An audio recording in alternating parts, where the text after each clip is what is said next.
White teacher, expelled black twins. Years later, they return as black billionaire donors. The click of polished Italian leather shoes echoed down the marble hallway of Crestmore Academy. Morning sunlight spilled through tall stained glass windows, casting soft hues of gold and blue across the school's prestigious crest engraved on the floor.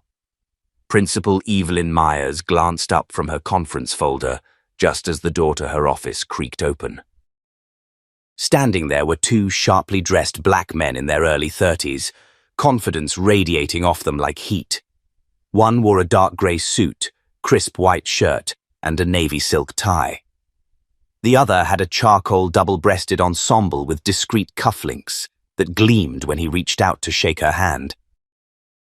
"Good morning," said the taller one with a smooth baritone. "I'm Elliot Washington.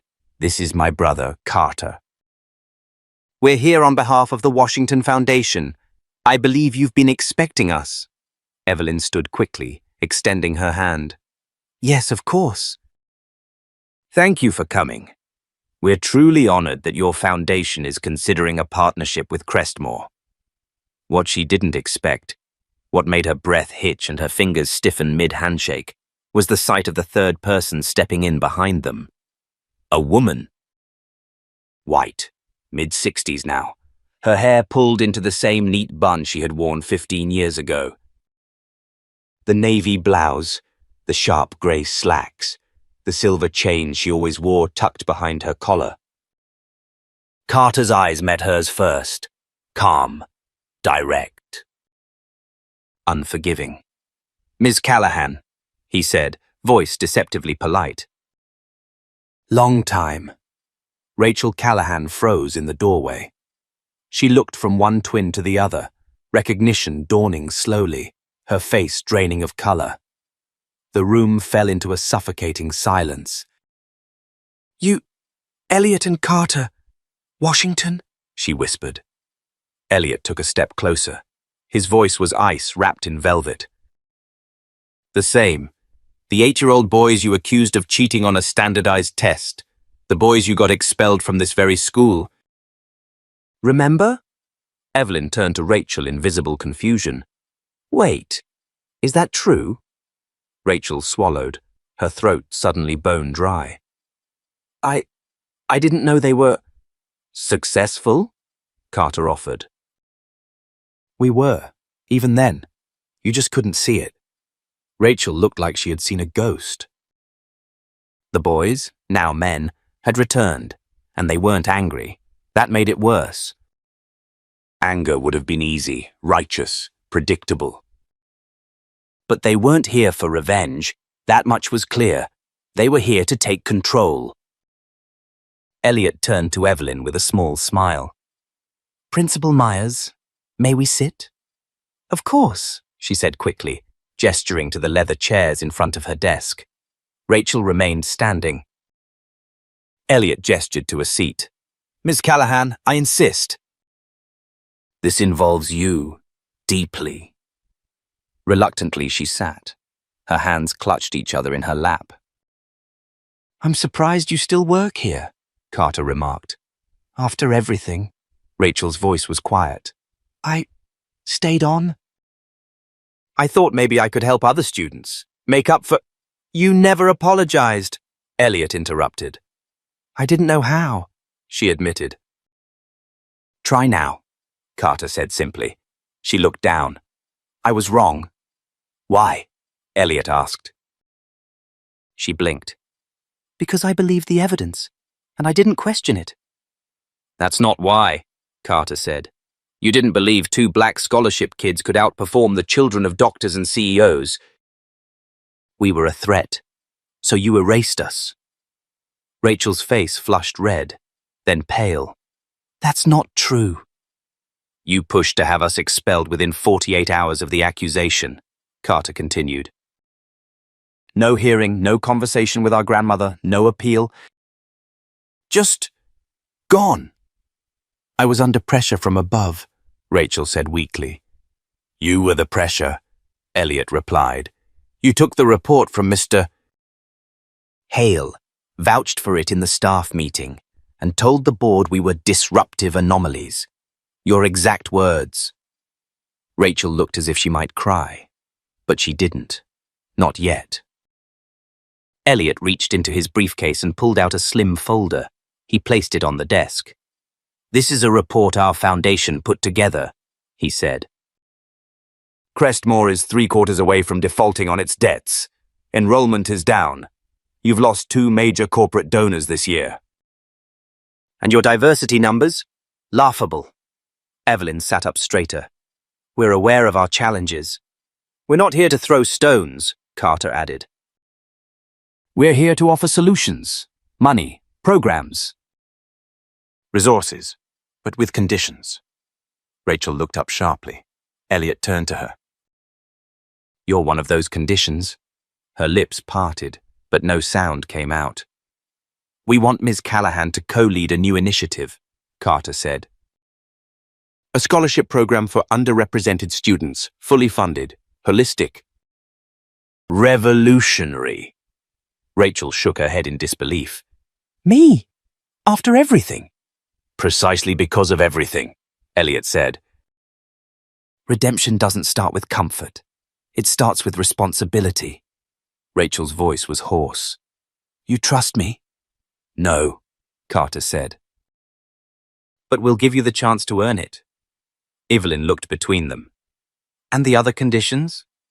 Elliot smiled, cold and sharp. "Transparency. Full access to historical disciplinary records, equity audits, a seat on the board." "And one more thing." "What's that?" Evelyn asked. Elliot turned slowly toward the window, where a young student in a school uniform walked past with her backpack slipping from her shoulder. He watched her for a long second before responding. "This school once told us we didn't belong," he said. "We intend to make sure no student ever hears that again. Not from a teacher. Not from a board member. Not from anyone." Silence followed. Rachel sat motionless. And then, softly, she said, "I accept. I'll do it. Whatever it takes." Carter nodded. "Then we start now." Elliot closed the briefcase with a soft click. "And Ms. Callahan?" She met his eyes. "You don't get to forget what you did. You carry it every day." "That's how we know you're serious." Rachel's voice was barely a whisper. "Understood." Outside, the bell rang. The sound was almost identical to the one they had heard on their last day 15 years ago. But this time, it rang for something different. This time, the past was no longer hiding. This time, the reckoning had arrived. And it wore a suit. The chilly wind scraped across the streets of Charlotte as Marcus and Malik stepped out of the sleek black Escalade. The familiar brick facade of Westdale Elementary loomed in front of them. Its colors faded with time, but the memories it held were burned vividly into their minds. "Same old paint," Malik muttered, eyes narrowed. Marcus, now dressed in a tailored grey suit that clung to his 6'3" frame with quiet power, glanced up at the building. "Same old ghost," he said. "Let's exercise it." Inside, Principal Everett was pacing nervously in the staff lounge. Word had traveled fast. 2 anonymous billionaire donors had requested a visit to an elementary school that shaped their beginnings. No names, no details, just a date. And a promise of a check with more zeros than her school had seen in its history. What she hadn't expected was them. When the twins walked through the front doors, the buzz in the hallway froze like a snap of winter in mid-air. Staff turned, students paused, and then came a voice, a slow, brittle echo of a memory. "Marcus? Malik?" Mrs. Langford. She stood at the end of the hall, still wearing the pearl earrings and condescending smile they remembered too well. Her white cardigan hung perfectly pressed, but the fake warmth in her voice cracked as she took a step forward. "Well, isn't this something?" she breathed. "All grown up now. My. What brings you back here? Marcus's smile didn't reach his eyes. A little philanthropy, a little closure. Malik stepped in. We thought it was time to give back. After all, Westdale gave us so much. A flicker of discomfort passed across her face. She chuckled, but it didn't land. Well, it's just lovely to see you. I'm sure none of that unpleasantness from before is on your mind. Water under the bridge, right? No, ma'am, Marcus said coldly. Some bridges need to burn. Just then, Everett emerged from her office, nearly stumbling over herself. Gentlemen, welcome. Oh, I didn't realize you were already acquainted with Mrs. Langford. Oh, we are, Malik said, with a flat tone. She expelled us. The room went quiet. Langford stammered. That's an exaggeration. There were behavioral issues. Disruption. Being black isn't disruptive, Marcus snapped. Neither is speaking up when a teacher calls your mother a charity case. Principal Everett looked like she'd swallowed a brick. I wasn't aware of any of that. Marcus pulled out his phone, tapped the screen, and played back an old, grainy voicemail. A child's voice. His voice. She said we don't belong. That our kind should go to a different school. Langford went pale. I was 8, Marcus said, and I recorded that on my mom's burner phone. She was cleaning office buildings till midnight just to keep us afloat. You think we forgot? Malik stepped closer, voice soft but piercing. But we're not here to throw dirt. We're here to plant something better. He reached into his briefcase and handed Everett a sealed envelope. She opened it. Her hands trembled. $10 million, earmarked for building a new state-of-the-art STEM wing, named the Bennett Twins Center for Equity and Innovation. Langford stared, stunned. There's just one condition, Marcus said. Everett looked up, eyes wide. Anything. Marcus's gaze turned to Langford. No place for people like her in a building carrying our name. Silence. No one breathed. Langford opened her mouth, but Everett cut her off. You're absolutely right. She turned to Langford, voice firm. Patricia, I'll need your resignation. Immediately. Langford's lips trembled. You can't be serious. I'm dead serious, Everett said. And so are the donors. Marcus and Malik turned without another word. As they stepped back into the sunlight, the school doors closing behind them, Malik exhaled slowly. You think she'll remember us now? He asked. Marcus smirked. She'll never forget us. The Escalade pulled away, leaving the school behind. But this time, not in defeat. This time, they were claiming it. And this was only the beginning. The warm buzz of excitement echoed through the newly painted halls of Westdale Elementary. Overnight, the story had spread like wildfire. 2 former students, once expelled under disgraceful circumstances, were now the biggest donors the school had ever seen. But for Marcus and Malik Bennett, the media headlines didn't capture what this moment truly meant. They weren't just rewriting history, they were reclaiming it. Marcus sat in the back row of the school's multi-purpose room, quietly watching a group of wide-eyed 5th graders experimenting with a set of brand-new robotics kits. Their laughter rang through the room, and something tightened in his chest. This, he whispered, this is why we came back. Malik leaned against the wall beside him, arms crossed, but his usual stoic face softened at the sight of the kids. You think they'll grow up never knowing how hard we fought to just exist here? That's the goal, Marcus said. Make the past irrelevant by building a better future. Just then, Principal Everett entered with a smile that faltered the second she saw the envelope in Malik's hand. This was in the admin mailbox, Malik said, holding it out. No return address. Everett took it and opened it slowly. Inside was a single sheet of paper. Typed, cold, unapologetic. The school board will be reviewing your recent donor partnership. There are concerns about how the funds were solicited and the undue influence being exercised over personnel decisions. Everett looked up, face pale. The school board. This sounds like someone filed a complaint. Marcus's eyes narrowed. Someone who didn't like being held accountable. Langford, Malik muttered. She's not done. Everett hesitated. She's well connected. Her husband's a district superintendent, and her brother's on the review board. Malik scoffed. Of course he is. Marcus stood. Let me be clear. We don't buy silence, we buy change. And if they want a fight, they'll get one. But it wasn't just about money anymore. That night, as Marcus drove through the quiet streets of Charlotte, memories crept back.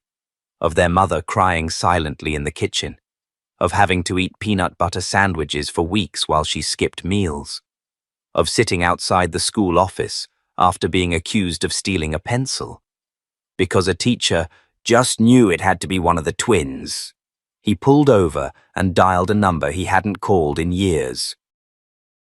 Hey, he said when a woman answered. Miss Turner? You still teaching civics? The voice on the other end was warm. Marcus Bennett, I thought you disappeared. I'm back. And I need your help.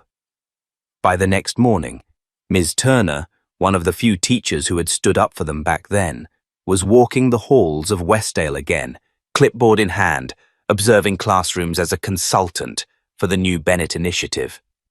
But as she passed the library, a group of teachers fell silent.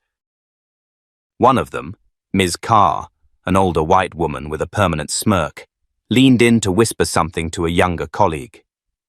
She thinks a couple of rich boys can buy their way into fixing this place. Still just thugs in suits. Ms. Turner froze. Her eyes flicked to the young black student sitting at a table nearby, pretending not to hear, but his clenched fists said otherwise. Later that day, Marcus and Malik called an emergency staff meeting. No media, no cameras. Just truth. Marcus stepped to the front of the room and scanned the faces. I don't care how many plaques you hang, he began. If kids still feel like they're less than in these halls, we've failed, Ms. Turner added. Respect isn't a policy, it's a culture. And some of you are still clinging to a culture that should have died a long time ago. A murmur rippled through the room. Some nodded, others crossed their arms defensively. Then Malik pulled up a security clip from the library. The moment Ms. Carr whispered to her colleague, the little boy's face, the teacher's words picked up faintly by the mic. The room fell silent. We're not here to shame anyone, Marcus said, voice even. We're here to draw a line. From this moment forward, Everett announced, there will be zero tolerance for racial microaggressions, covert or overt. Staff will undergo mandatory training starting next week. And evaluations will include student cultural feedback. Ms. Carr stood. You can't dictate what we say in private conversations. You said it in front of a child. Miss Turner cut in. A black child. Carr stormed out. No one followed her. The meeting ended in quiet tension. But outside, that same little boy was waiting near the steps. He looked up at Marcus. You really gonna change things? Marcus knelt. We already started. The boy's face lit up. Can I help? Malik smiled. You just did. But back at the school board offices, a storm was brewing. Patricia Langford was already there, her complaint gaining traction. And she wasn't acting alone. What the twins didn't know yet was that the board wasn't just considering halting the donation, they were considering revoking the entire program. And someone from the board had already contacted the press. The past wasn't through with them yet. Not by a long shot. 2 days after the staff meeting, Marcus and Malik arrived at Westdale to find local reporters already camped outside. Microphones, flashbulbs, whispers. The news vans had come early. Malik shot Marcus a sharp glance as they stepped out of the Escalade. "You called them?" Marcus shook his head.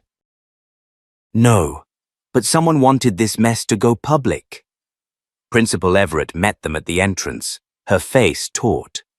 She led them inside and handed Marcus her phone. An anonymous email had been leaked to the media. It accused the Bennett twins of attempting to bribe the school with conditional donations and blacklisting white staff.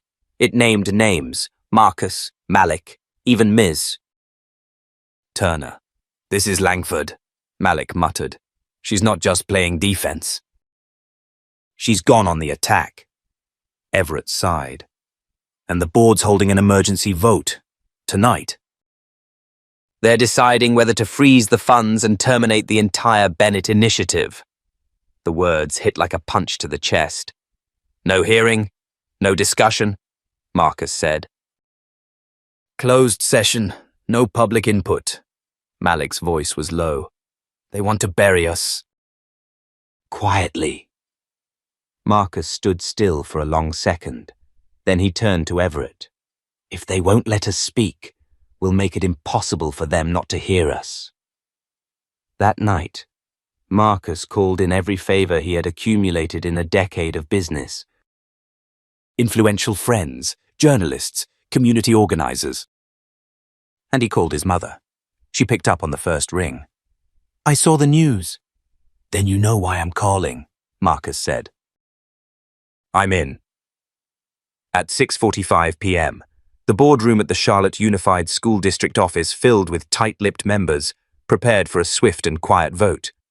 What they weren't prepared for was what happened at 7:02. The doors opened, and in walked over 150 people. Parents, teachers, alumni, reporters. And standing at the front, dressed in a charcoal grey dress and a silk head wrap, was Alicia Bennett, Marcus and Malik's mother. Principal Everett, Ms. Turner, and several parents had filed a formal request for public comment under the district's transparency clause. By law, the board had to listen. Board President Daniel Callahan, a grey-haired man with polished spectacles and a tight jaw, looked out over the crowd with obvious irritation. "This isn't a town hall." "You each have 3 minutes." Alicia stepped up first. Her voice was calm, but her eyes burned. 20 years ago, my sons were expelled from Westdale for reasons no child should ever face. They were humiliated, called names, told they didn't belong. We didn't fight back. We just survived. She held up a faded photo, 2 young black boys in worn backpacks standing outside the school gates. But now they're back. Not as victims, not even as survivors, as builders. Donors, leaders, and some of you want to silence them again? The room shifted, murmurs rising. "I cleaned offices at night so my kids could dream during the day. Now that they've made it, you're afraid of what their power represents." Callahan tried to interrupt, but Alicia raised her voice. "You're not protecting this school." "You're protecting a lie. The lie that black success is conditional, that it must come quietly, that it must never challenge your authority." She stepped back. The room exploded in applause. Then came Miss Turner, then Everett, then 3 Westdale parents. Then a young teacher in tears, and finally, a 12-year-old boy named Jordan, whose trembling hands held a thank you note he'd written to Malik after the robotics workshop. "They made me feel like I'm smart," Jordan said softly. "Like I belong." That shattered something. Callahan looked like he wanted to vanish. The board huddled. They whispered. They stalled. But in the end, the vote wasn't close. 6-2. The Bennett initiative would proceed. Fully. Unconditionally. Langford, who had been sitting in the back, shot up and stormed out. but not before locking eyes with Alicia. And that's when the twist came. Alicia followed her. In the hallway, she caught up with her, heels echoing on the tile. "You don't remember me, do you?" Alicia said. Langford turned. "Should I?" Alicia took a step forward. 15 years ago, your husband's office. You were there." "I was cleaning the windows. You laughed when he called my boys ghetto scholarship kids." Langford blinked, unsure. "I heard every word." "And I said nothing, because I thought my silence protected them. But I was wrong." Alicia's voice dropped. "You built your life on stepping over people like me. But the world's changing, Patricia, and you're not ready for it." Langford said nothing, just turned and walked into the night. Back inside, the room was still abuzz. Reporters swarmed Everett. Students cheered, but Marcus and Malik stayed back, watching it all unfold. "We didn't win," Malik said quietly. "No," Marcus replied. "We earned this." But as they turned to leave, Everett came running up, phone in hand. "You need to see this," she said. A new story was breaking online. Someone had leaked a private audit showing that over the past 10 years, certain board members, including Callahan, had diverted public funds to consulting companies tied to their relatives. And guess who the largest vendor was? Langford Educational Solutions. A scandal was erupting, and the brothers hadn't even touched it. Yet, the morning after the board meeting, Charlotte woke up to a media storm. Front pages screamed headlines like, "School Board Corruption Scandal Explodes" and "Langford Connections Exposed." By noon, satellite trucks lined the street outside the school district headquarters. Every major news outlet, from CNN to local AM radio, wanted a piece of the story. Marcus watched it unfold from the corner of a coffee shop, barely touching his espresso.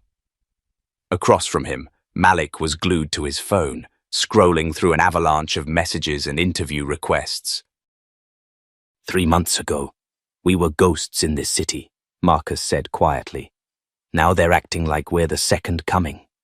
Malik didn't look up. They don't love us. They love the noise we made. Marcus nodded. Then maybe it's time to change the frequency. Just then, his phone buzzed. A text. Unknown number. "This is Deputy Chief of Staff Karen Lee. The President has read about your work. She'd like to meet. DC, Thursday." Discreet. Marcus stared at the screen. Malik raised an eyebrow. "What?" Marcus slowly turned the phone to face him. Malik blinked. "The White House?" Before either of them could process it, Principal Everett called. "They're coming after the school, Marcus." "I just got notice from the district. There's going to be a state-level audit of our entire financial history. It's retaliation." Marcus's jaw tightened. "They can dig?" "We've got nothing to hide." "It's not about hiding," Everett said. "It's about burying us under paperwork, freezing our accounts, and making progress impossible." Back at the district building, Callahan had gone silent, but whispers circulated that he was lawyering up. Meanwhile, Langford disappeared completely. Reporters swarmed her gated community to no avail, but it wasn't over.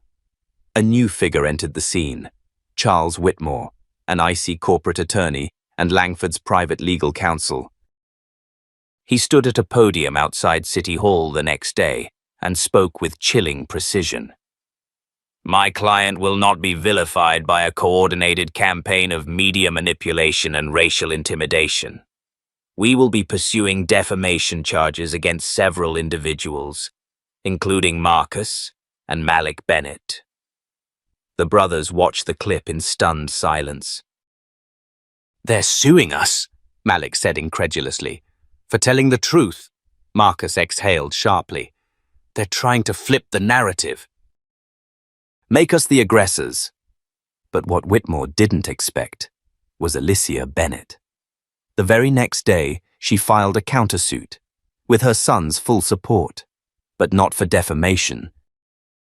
She sued for wrongful expulsion, psychological trauma, and systemic racial discrimination, backed by sworn statements from 7 other black families who had children expelled under Langford's tenure.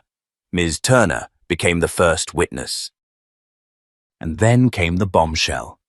A former administrative assistant, nervously stepping forward under federal protection, revealed a hidden stash of emails between Langford and Callahan, openly mocking those Bennett boys and planning strategic removals of undesirable families from Westdale. The scandal was no longer local. By midweek, Westdale Elementary was a national story. CNN requested a town hall special. MSNBC aired a panel titled Legacy, Power, and the Cost of Silence. Even Fox News spun the story, though with a predictably warped angle. And then came Thursday. Marcus and Malik, now suited up once again, stood just outside the West Wing. Karen Lee met them inside the White House, brisk but warm. "The president's been following everything. She was particularly moved by your mother's speech. She wants to talk policy. Education equity, long-term systemic reform." Malik glanced around. "So, this is real?" Karen smiled. "It's very real." Inside the Oval Office, the president, a poised, sharp black woman with a presence that silenced the room, rose to greet them. "Gentlemen," she said, "I've heard your story. Now I want to hear your solution." For the next hour, Marcus and Malik laid out a blueprint, not just for Westdale, for a nationwide initiative to audit racial bias in public schools, reallocate funding for underserved districts, and establish a new generation of equity-based school partnerships. The president listened, took notes, and when they finished, she leaned back and said, "You two remind me of why I ran in the first place." As they left the White House later that afternoon, Malik stood still on the steps, letting the moment soak in. "We started this with an apology they never gave us," he murmured. Marcus looked out at the flags waving under the cloudy DC sky. "Now we're writing the apology ourselves, in policy, in ink." But as their flight lifted off that evening, back toward North Carolina, neither of them knew what was waiting on the ground. At that exact moment, inside a private boardroom in uptown Charlotte, Charles Whitmore stood at the head of a long glass table. Around him sat 3 people, one in a district uniform, one from a local law firm, and one whose face was half shadowed in the dim light. "It's not over," Whitmore said coldly. "The twins think they've won, but we still hold the contracts, the land." And soon, the curriculum. The shadowed figure finally spoke, voice clipped. "Let them build their little legacy. We'll bury it in red tape and silence." Whitmore smirked. The return flight to Charlotte touched down just past midnight, but Marcus couldn't sleep. Not because of the media, not even because of the meeting at the White House. It was something deeper, like a low hum of static under his skin. At sunrise, his gut told him to drive straight to Westdale, and when he arrived, the parking lot was already full. A line of black SUVs blocked the main entrance.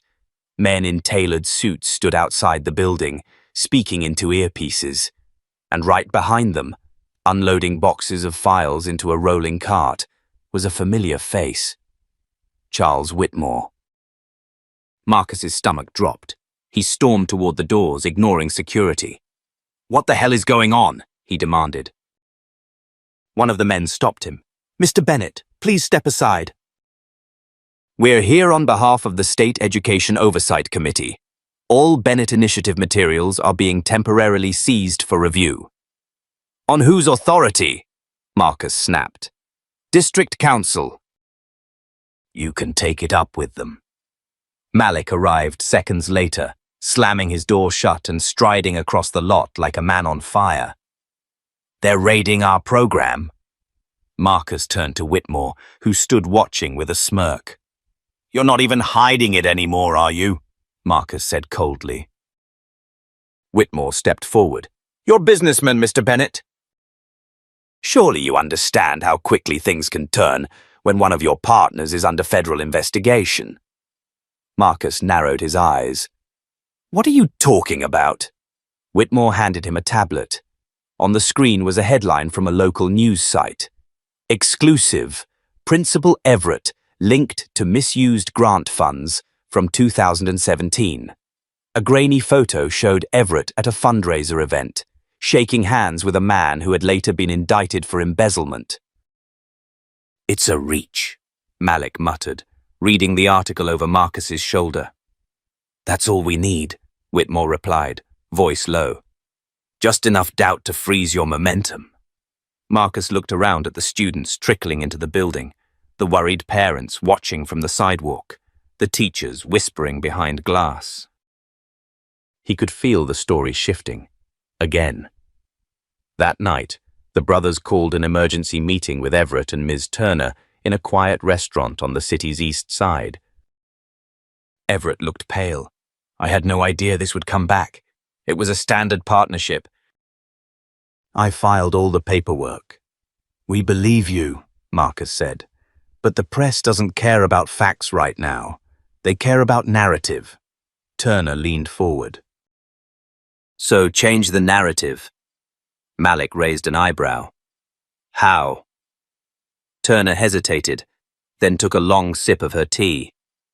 "There's something I never told you. Back in 2005, there was a student, a boy, mixed race. Quiet, struggled with reading, but brilliant with numbers. Langford didn't want him at Westdale. She pushed him out using the same methods she used on you." Marcus frowned. "Why does that matter now?"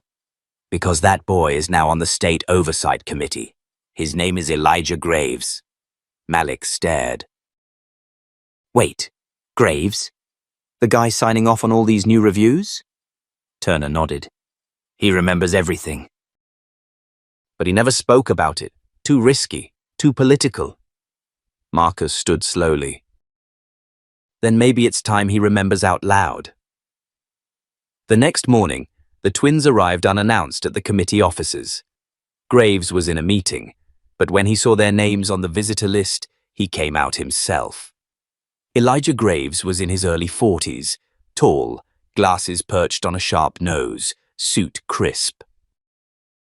But when he saw Marcus and Malik, something flickered behind his eyes. "I know why you're here," he said quietly. Marcus nodded. "Then you know what this is really about." Graves closed the door behind him. "You think I don't see what Whitmore and his people are doing? They've been feeding half-truths and manipulating audits to regain control." "But I can't just take a side without evidence." "You don't need to take a side," Malik said. "You just need to tell the truth, the real story." Graves was silent. Then he turned to his desk drawer and pulled out a sealed folder. "This is from the district archives," he said. "Old internal memos. Staff complaints, letters from parents. Some of them were buried." "You'll find Langford's name on more than half." Marcus flipped through the pages. The further he read, the more his hands trembled. Suppressed reports. Racist teacher evaluations, targeted expulsions. "You're sitting on proof," Marcus said. Graves leaned back. "I've been sitting on guilt for 15 years. He stood. "I'll make a statement. But if I go public, they'll come after me too." Marcus met his gaze. "Then we stand with you." Later that week, Elijah Graves stood before a packed press conference and delivered a speech that shook the district to its core. He detailed systemic racism inside Westdale. He named Langford. He validated every claim the Bennetts had made. And most importantly, he promised a full, independent audit of every disciplinary action filed under Langford's leadership. But that wasn't the twist. Just as Graves was stepping down from the podium, a man emerged from the crowd, holding a flash drive. "My name is Darnell Rhodes," the man said. "I used to be Langford's personal driver, and I have recordings of conversations.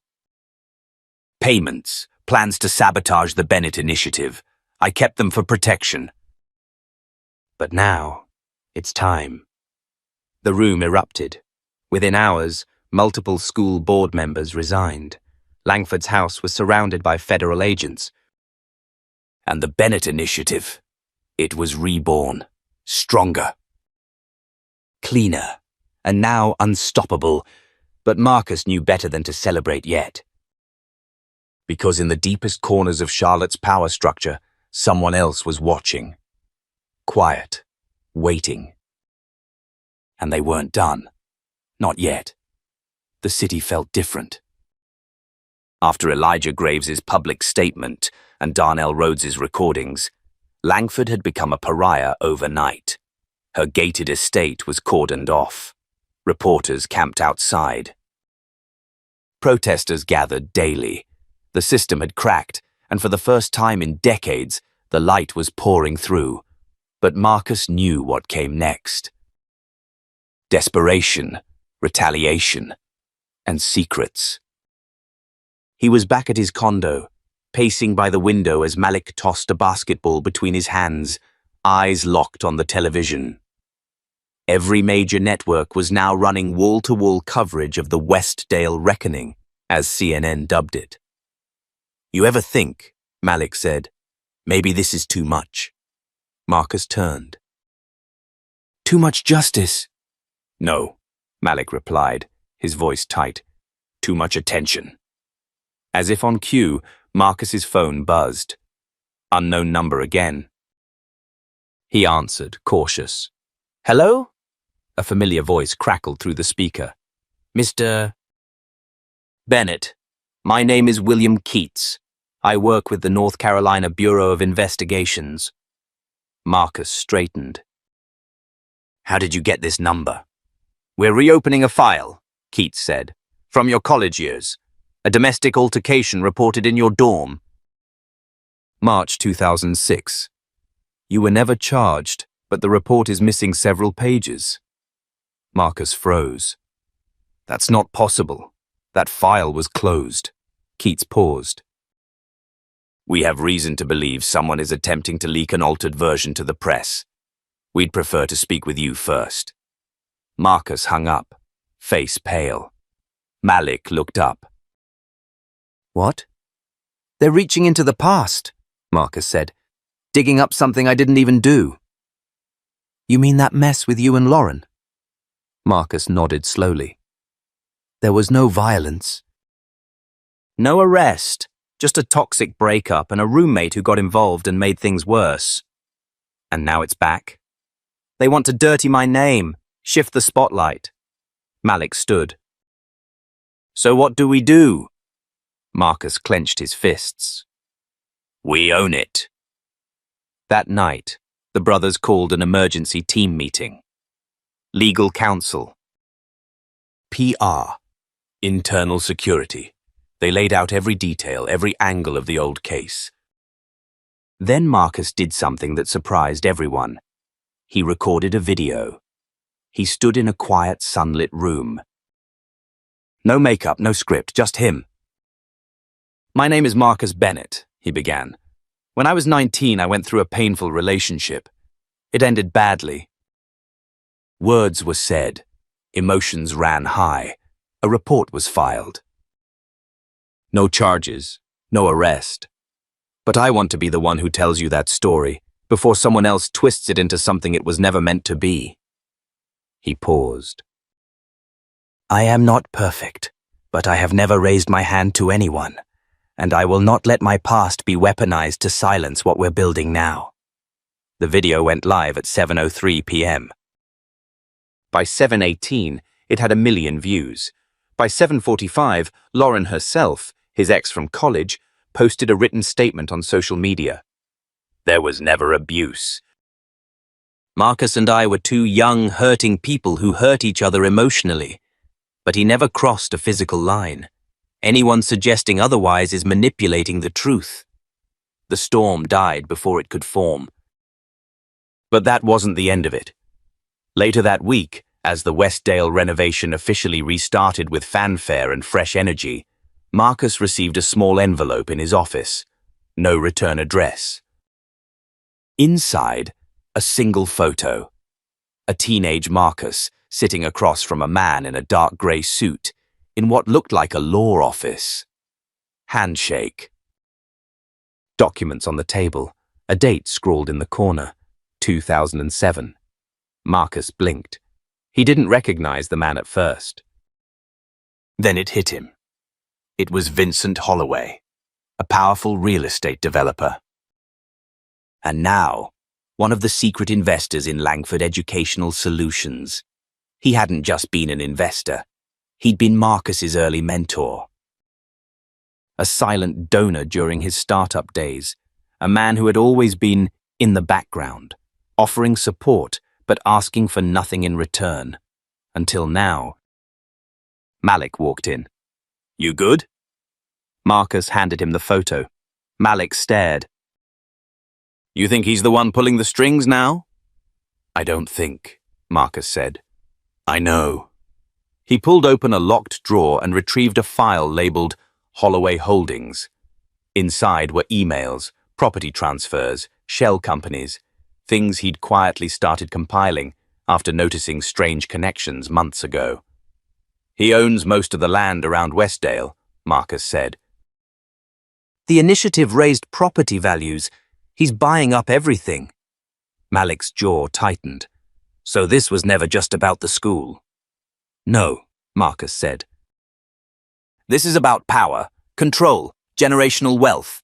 Malik's eyes darkened. "Then we hit him where it hurts." The next day, the Bennetts made their move. They filed a petition with the city council to freeze all further land transfers around Westdale pending a public transparency hearing. At the same time, they launched the Bennett Foundation for Ethical Development, pledging to back black and brown developers and shield communities from predatory land grabs. It was bold, risky, but it sent a message. That they weren't just building a better school, they were building a firewall. As Marcus left the city courthouse that evening, a black car pulled up beside him. The window rolled down, and there he was, Vincent Holloway. Older now, but those calculating eyes were the same. "You've done well, Marcus," he said calmly. "But you're swinging too hard." Marcus leaned in. "And you're used to people swinging low. Not anymore." Holloway smiled faintly. "Careful, son. You burn too many bridges, and you might find yourself standing alone." Marcus turned to walk away. "I didn't build this to stand on someone else's foundation," he said. "I built this so no one else has to." As the car drove off, Marcus looked back at the city skyline. The game had changed. The enemy was no longer in plain sight. But neither were they. A storm rolled over Charlotte that morning, thick clouds swallowing the skyline, thunder crackling low like a distant drum. But the tension in the air wasn't just weather. It was the final act unfolding. Marcus stood on the second floor of the new Bennett Center for Equity and Innovation, staring out the window as rain smeared the glass. Inside, students tested 3D printers, coded robots, built solar panel models with teachers guiding them gently, not correcting, but inviting. This was the dream, but dreams come at a cost. Malik entered, his jaw tight. "The city council just denied the land freeze motion. Holloway's companies can keep buying." Marcus didn't move. "He outbid us again?" "Triple." "Used one of his shell groups. We didn't see it coming." "Of course he didn't show up in person," Marcus said, voice low. "He doesn't need to." "Men like him don't swing fists. They sign deeds." Malik walked up beside him. "So what's next?" Marcus turned to face his brother. We hit the source. That night, they held an emergency town hall. Cameras lined the back wall. Every chair in the gymnasium was filled. Dozens stood in the back. Reporters scribbled. And at the center stage stood Marcus, Malik, and Alicia Bennett. Alicia stepped up first. I spent most of my life cleaning buildings I was never invited to sit in. I raised 2 boys who were told they didn't belong. And I stayed silent when it hurt the most. But I'm done being quiet. She reached into her purse and pulled out a folder. These are bank statements, emails, and records linking Vincent Holloway's companies to every land purchase around Westdale. Some of those homes belong to black families forced to sell under pressure. This is organized displacement. This is economic erasure. Gasps rippled through the crowd. Then silence. Marcus took the mic. We're not just building schools. We're building space. Space for kids to breathe, to belong. And we will not let that be sold off, piece by men who smile in silence and devour from the shadows. Then Malik stepped forward, eyes sharp. Holloway threatened to sue us, to smear us, to break us. But here's the thing. We don't break. We build. At that moment, the large screen behind them lit up. Footage played. Hidden recordings obtained through a whistleblower at Holloway's firm. Conversations detailing the manipulation of property values, plans to undercut black-owned businesses, and instructions to leak damaging files on the Bennett brothers. It was all there. And it aired live. The crowd erupted in gasps, shouts, applause. Journalists sprinted for their phones. The next morning, it was national news. Holloway resigned from 3 boards. Federal investigations began.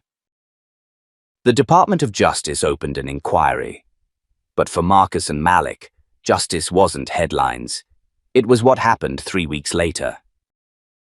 A boy named Jordan, the same 12-year-old who once asked Marcus if he could help, stood on stage at the school's reopening.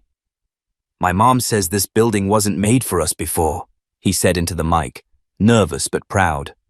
But now it's ours.